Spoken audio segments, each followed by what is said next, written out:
You've seen the highlights. Now let me paint the whole picture. On Black Friday in Philadelphia, the Bears didn't just stop the Eagles' trademark Tush Push. They rewired the play's blueprint in real time, ripped the ball away, and turned what's supposed to be an automatic inch into a momentum earthquake. The turnover didn't come from luck. It came from preparation, discipline, and one cornerback who decided to hunt the football instead of getting buried in the pile. NFL.com Chicago turned a tense 3rd and 1 at the Bears' 12 into the game's decisive swing. Jalen Hurts lined up his familiar shove, 3 linemen and 2 pushers behind him, the look that last season sometimes felt unstoppable.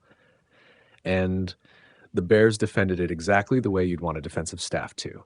Gap discipline, eyes on the ball, and a plan. Nahshon Wright didn't dive into the scrum expecting to be part of a wrestling match. He hesitated long enough to find a lane, attacked Hurts' torso, ripped the ball free, and came up with the scoop. Replay shows it clean as day. Not a fluke, but a perfectly timed heads-up play. NFL.com, that turnover changed everything. Chicago turned the takeaway into an 87-yard clock-chewing march that flattened Philly's momentum and expanded the scoreboard gap. 2 backs who'd been dominant all afternoon, D'Andre Swift and Kyle Monangai, carried the load, and the Bears turned field position into points with surgical patience. The result, a 24-15 upset that looked easier than the final box score suggested. When a self-styled automatic short-yardage play gets stripped and returned to square one, you don't just win a series, you rewrite the psychological ledger of the game. Reuters. Let's be blunt. The Tush Push didn't die on a single coaching tweak. It was neutralized by fundamentals. Chicago didn't overcommit to wrestling or blitzing. They set the edge, maintained leverage, and, crucially, taught a player to do something most defenses won't. Attack the football on the quarterback. That's a difference between playing the play and playing to stop the play. The Bears' approach turned an expected yard into a cautionary tale for every team that faces the Tush Push going forward. If more teams assign a disciplined skittering defender to locate the ball rather than pile in blind, the whole league will have to adapt. SI. You also can't talk about what happened in Philly without talking about physical dominance.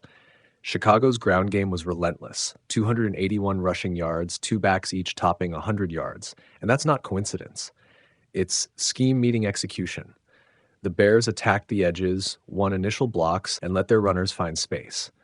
When you control the clock the way they did, you keep the opponent's offense cold on the sideline and you force them into a grind.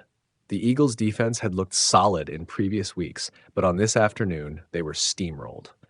That's as simple and as brutal as it looked on the stat sheet. Reuters wrote. For Jalen Hurts and the Eagles, this loss screamed wake-up call. Philly mustered just 2 first downs before halftime and lasted only 9 minutes of possession in the first 30. A.J. Brown still produced, and his effort was real, but the supporting mechanics weren't.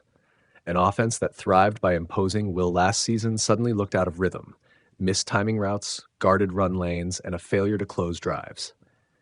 When your best short yardage play becomes risky and you can't sustain drives, you no longer control the narrative. Fans noticed fast. Boos and early exits showed how quickly frustration turns into judgment. Philadelphia Eagles coaching will get its share of scrutiny. Nick Sirianni's defense of Kevin Patullo's play calling is understandable. Continuity matters. But you can't paper over a night where the opponent bullied your front and stripped your signature play. This isn't necessarily about changing the play caller tomorrow. It's about tightening fundamentals, reworking short yardage protections, and coaching quicker recognition for when defenders are hunting the ball. If the Eagles want to protect their Super Bowl blueprint, they need fixes that are practical and immediate, not just philosophical. ESPN.com, here's the practical takeaway for other teams. The Tush Push's vulnerability isn't theoretical. It's mechanical. Don't let the quarterback become a ball protector who's safe by virtue of being buried. Assign a player with clear edge responsibility who can funnel the shove and then punch back into the torso. Teach that player to keep his eyes up once the pile forms. If you do that, you force the offense to change the play, slow the shove, or accept that they'll have to risk handing the ball in more vulnerable positions. The Bears didn't invent this tactic. They simply remembered football's oldest rule. When you can attack the ball.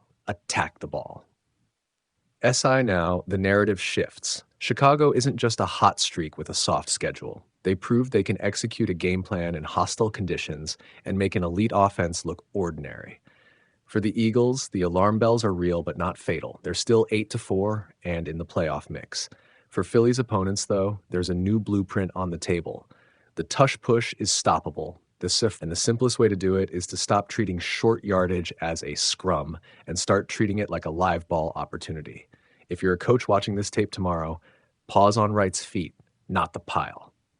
If you're a fan, remember this. Football is a game of inches, but it's also a game of choices. The Bears chose to hunt the football. The Eagles chose to assume the inches were already theirs. One of those teams adjusted. The other needs to.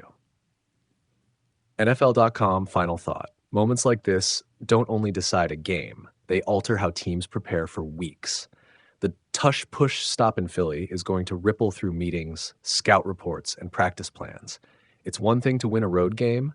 It's another to hand the league a tactical answer to something everyone assumed was untouchable. That's why this play, that single, beautiful, terrifying strip, might be the thing coaches talk about next week around the league, and for good reason. Teams that want to beat the Eagles from here on out now have a clear, repeatable plan. Stop the shove, hunt the ball, and let fundamentals do the rest. SI.